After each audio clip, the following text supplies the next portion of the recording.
Time to put your galleons where your mouth is. By Tsume Yuki. Chapter 11. An Evident Change.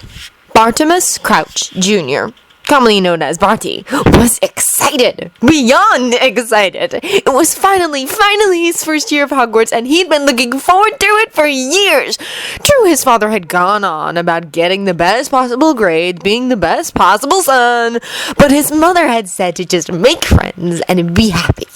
There was nothing in this world that Bartimus Crouch Jr. loved more than his mother. She was always there. She'd come for him from a nightmare, taught him all she could about ancient ruins in which she specialized, and Barty would do all that he could to make her happy. He'd hugged her goodbye at the station because his father had to get going for work, even if the train didn't leave for another 20 minutes. His mother had waved goodbye after kissing his forehead, and Barty had sucked in a deep breath of air and twisted around, ready to head out on the train. Only for his trunk to get caught on the steps of the train. Letting out a gasp of surprise, Barty gave a vicious tug, but the trunk refused to move, stuck as it was. Grimacing, Barty twisted the handle this way and that, determined to get the trunk free, to wiggle the luggage out of the space it was currently caught in. Need a hand? Before Barty could answer, his trunk was lifted from the other side, almost sending the young Crouch heir stumbling back, blowing a strand of sandy brown hair back and out of his eyes. Barty looked up and paused. The boy that had helped him was obviously older than he was, perhaps a 5th or 6th year, decked out in Slytherin robes and wearing a prefect badge. Dark hair was pulled back at a small top knot, a few wispy strands breaking free and framing his face.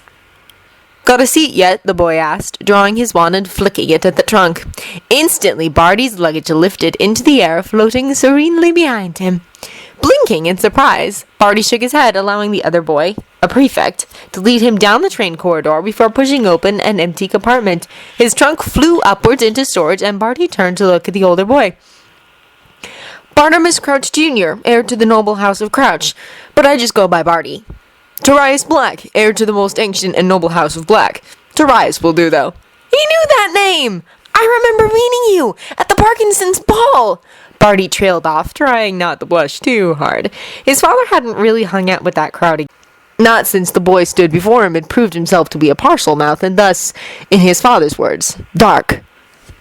But Barty couldn't see it. The boy had been nice enough to help him out, and just a year ago he'd made the newspapers for discovering the location of the Chamber of Secrets.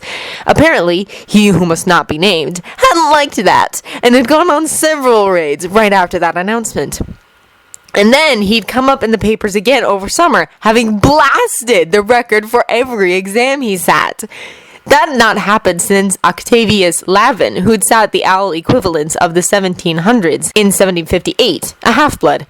"You broke the records for owls! You even beat that Octavius guy!" At that, Turais Black gave a funny smile, chewing on his lip after a second. "Yes, I read about Octavius's life. It was certainly eventful. Are you a first year, Barty?" "I am." "Feeling nervous?" Barty fidgeted a bit, sitting down once Turais Black took a seat as well, one leg crossed over the other as gray eyes assessed him, almost as if the older boy was looking for something specific. "Yeah, I am. I want to be in Slytherin, I think." "Why?" "Because it's for the ambitious. I'm going to get the best owl and newts in my year." Turais Black smiled, just as the counterpart door opened, and another boy who looked shockingly like the prefect came in, dragging his trunk behind him.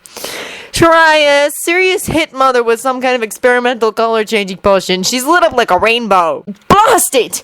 Turais shot to his feet, ruffling the younger boy's hair and heading for the compartment door. "Oh, and Barty, even if you don't end up in Slytherin, I'll look out for you." And the boy swept away. The younger boy, Regulus Black, introduced himself as a Slytherin second year, younger brother to the teen who just helped him out. He was Seeger for the Slytherin house team. Impressive, considering he was only just going into second year. And by the end of the train journey, Barty was pleased to say he'd made his first friend. Watching the sorting from where he was sat up to the Slytherin table, Harry let out a low sigh, running a hand across the back of his neck as he did so.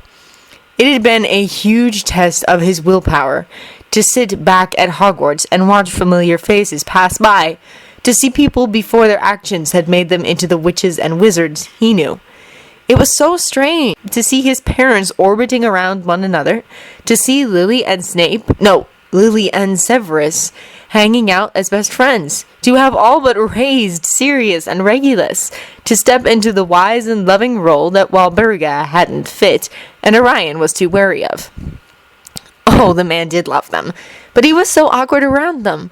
He had no idea how to handle Regulus's constant curiosity of the world, or Sirius's headstrong behavior. Sirius... Scowling, Harry rubbed at his temples as the first years were led into the hall. For the past few years, he'd been taking the two brothers camping for a week over summer, but the middle black child had been adamant to not go this year because he wanted to spend it frolicking about with James, Remus, and Peter.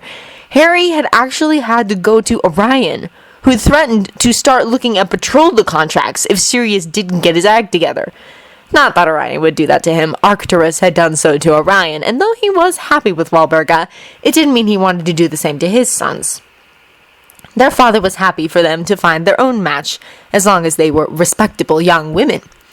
It wasn't the first lifetime that Harry had seen himself pressured by his parents for a good match, but he'd do his own thing. If he found a woman he liked, he'd stick with her.